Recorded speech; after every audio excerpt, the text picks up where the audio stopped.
গ্রামের এক প্রান্তে নদীর ধারে একটি ছোট্ট কাঁচা বাড়িতে থাকত রাশেদ আর তার মা বাবা। রাশেদের বাবা মতিউর রহমান ছিলেন একজন দিনমজুর।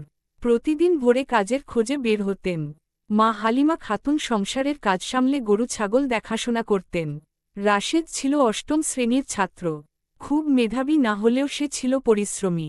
তার একটাই স্বপ্ন, বড় হয়ে এমন কিছু করবে যাতে তার মা বাবাকে আর কষ্ট করতে না হয়।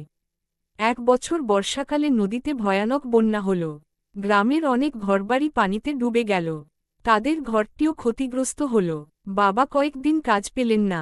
সংসারে অভাব নেমে এলো। মা চুপচাপ কাঁদতেন, কিন্তু ছেলের সামনে হাসিমুখে থাকতেন। রাশেদ একদিন দেখল, তার মা পুরনো শাড়ি সেলাই করে আবার ব্যবহার করছেন। তার বুকটা হুহু করে উঠল। সে ঠিক করল, সে পড়াশোনার পাশাপাশি কিছু করবে। স্কুল শেষে সে গ্রামের বাজারে এক চাচার দোকানে কাজ শুরু করল। বিকেলে 2 ঘন্টা দোকান সামলাত। সামান্য কিছু টাকা পেত। সেই টাকা দিয়ে একদিন সে মায়ের জন্য নতুন একটি শাড়ি কিনে আনল।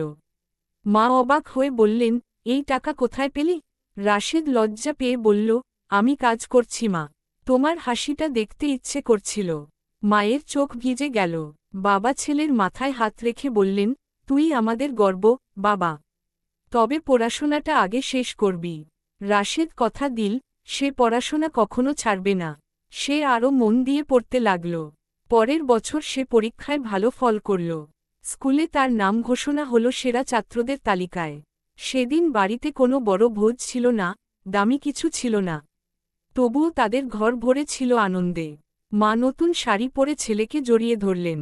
বাবা গর্বে হাসলেন। রাশেদ বুঝল, জীবনে বড় হওয়া মানে শুধু টাকা উপার্জন নয়। বড় হওয়া মানে বাবা মায়ের মুখে হাসি ফোটানো, তাদের কষ্ট বোঝা আর পাশে থাকা। ছোট্ট সেই পরিবারটি আবার নতুন করে স্বপ্ন দেখতে শুরু করল।